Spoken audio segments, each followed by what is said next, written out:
Good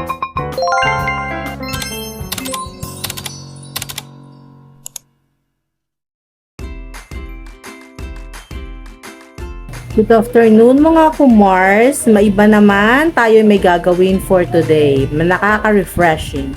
Gagawa tayo ng drinks. O kung meron kayo dyan na mga tea, kahit na anong tea pwede mga kumars. Ako naman yung aking tea ay Lipton.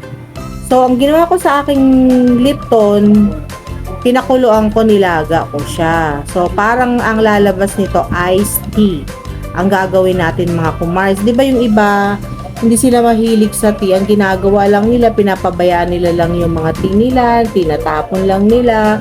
So by this time, huwag nyo pong itatapon. Tuturuan ko po kayo dahil ito, pwede nyong pang merienda, babaunin nyo, or mga bata, matanda, pwede nyo pong merienda yan mga kumars. So, sasalin ko lang yung aking nilagang tea mga kumars.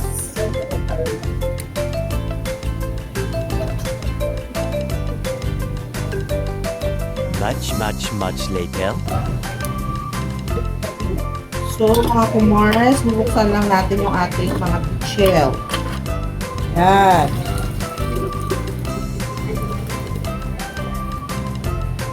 Sayang mga kumars. Kailangan gagawa nyo ng paraan kesa naman natatapon lang mga kumars. Eto, magagamit nyo. Alam nyo yung tea, makakagawa kayo ng almost mga parang 3 pichel.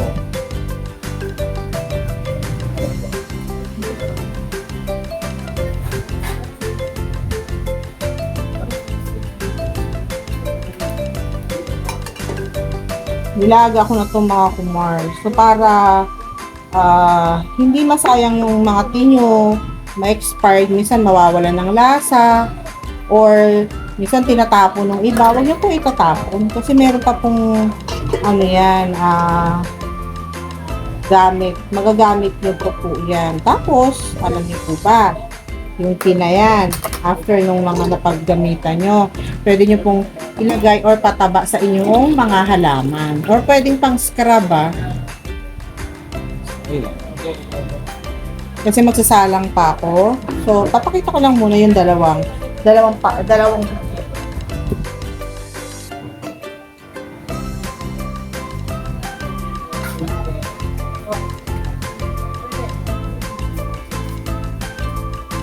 yan mga kumars, 2 pichel yan ha, yung ating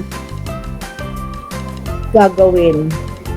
So ayan mga kumars, meron tayong lemon, yan po ang ating ingredient. And then, meron din po tayong calamansi. Talagyan po natin yan ng sliced lemon. Sliced lemon tsaka calamansi talagay natin dyan mga kumars. So, ayan mga kumars. Nag-slice na tayo ng lemon. Ayan. Slice tayo ng lemon. Isang lemon yan, ang whole lemon yan. Whole lemon yan lalagay natin. Ayan. Whole lemon yan mga kumars. Ngayon, hindi ko po lalagay ng sugar yan. Ngayon, yung mga taong may ayaw na may sugar, pwede po yan. Yan lang, hindi nyo nilalagyan ng sugar. Kung meron naman kayong honey pong ilagay ninyo. Yan mga kumars. Pati po sa kabila, lalagyan natin ng sliced lemon. Pwede nyo pong damihan ng lemon.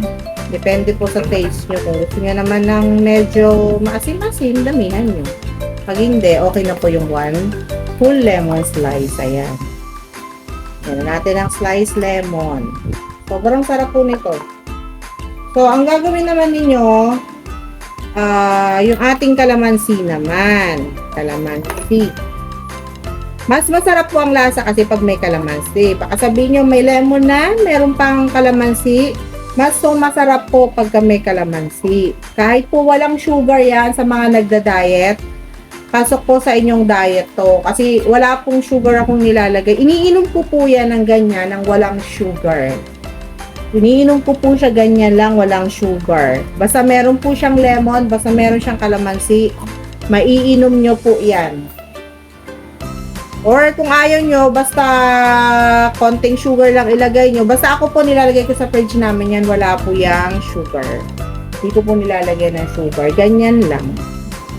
Iinumin ko kung gusto nung may gusto, lagyan ng honey, lagyan ng sugar. And then, may panala po tayo dyan, mga kumars. Ayan. Pipigyan natin ng kalamansi. Isa.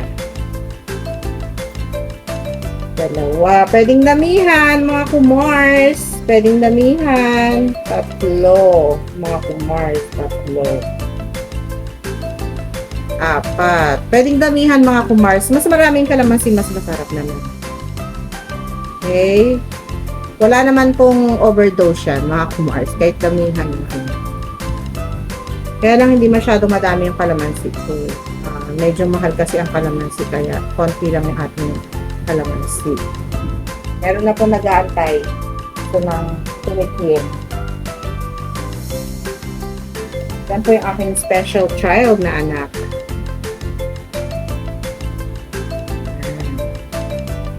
Kahit ilang kalamansi po ilagay nyo, lalo na yung mga nangangatili lamunan, inuubo, sinisipon, meron pong trangkaso. Ay, ganda to sa inyo, mga kumars. Ganda po yan, mga kumars. Ito lang po ang inyong iinumin. Alam nyo kung meron akong yung mint na dahon, mas gusto ko pa po yun. Eh kaso wala eh. Sabi ko kung ano lang nasa akin. Kasi nga, yun lang ating gagawin, mga kumars.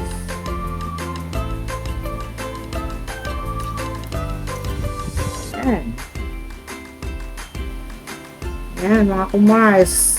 Finish na yung ating isang pichel. So, masarap ito, mga kumars. So, finish na isang pichel. The next pichel naman ang ating lalagyan, mga kumars. Yung next pichel. So, masarap ito, mga kumars. Kala nyo ba? So, yummy. So, masarap ito, mga kumars. Alam nyo, kung may mga tarangkaso kayo, ay nako, mga kumars, pasok na pasok sa inyong diet, yung mga nagda-diet, at saka good for immune system, mga kumars. Pag may merienda kayo, eto na lang. Healthy pa. So natural. Healthy, natural.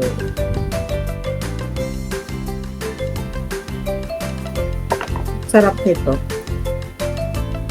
Alam nyo, ganito laging iniinom namin. Instead mag soft drinks kayo, mga kumars, ito na lang.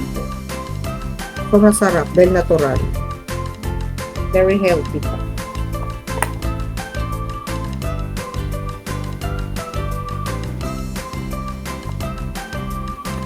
Kung may mint pa ako, yung dahon, wala kasi eh.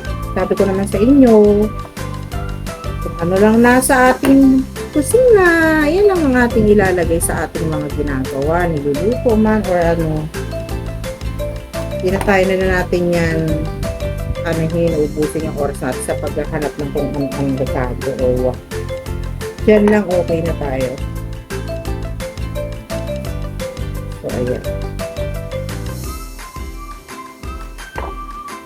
So, ang ating channel, iba-ibang tinuturo sa inyo. Hindi lang pagluluto, hindi lang gala, hindi lang ano. Basta, sorted natin or mix. Minsan mamamasya tayo sa mga eat-all-you-can para makikita nyo. Gusto ko nga ano eh, ano ba yun? Mag-ano tayo ng much later. Parang challenge or review. Honest review. Sa mga lasa or ano, gano'n. Tapos na ito, mga kumars. Pwede na tayo magsalin sa ating baso, mga kumars. So, masarap. So, ayan, mga kumars. Magsalin lang tayo sa ating baso. Ayan. Very refreshing ito, mga kumars. Sobrang yummy, mga kumars. Ayan. Lagyan natin ang slice ng lemon. Oh, di ba, mga kumars? Mga kumars. Finally. May pa-lemon pa. May pa-calamansi juice pa, mga kumars. So, yummy yan. No sugar. Nako, mga kumars, sa mga nagda-diet dyan, mga kumars, try nyo ang ating nakaka-refresh na drinks. Ayan, mga kumars. Bye! Mga kumars, pa-like, share, and subscribe sa ating YouTube channel at Kumari Kong Tunay Vlog. Mga kumars, check nyo muna yung ating profile pics na si Kumari Kong Tunay Vlog. Ay kasama niya ang kanyang pamilya doon sa profile pics. Ayan lang. That's it for today's video, mga kumars. Bye!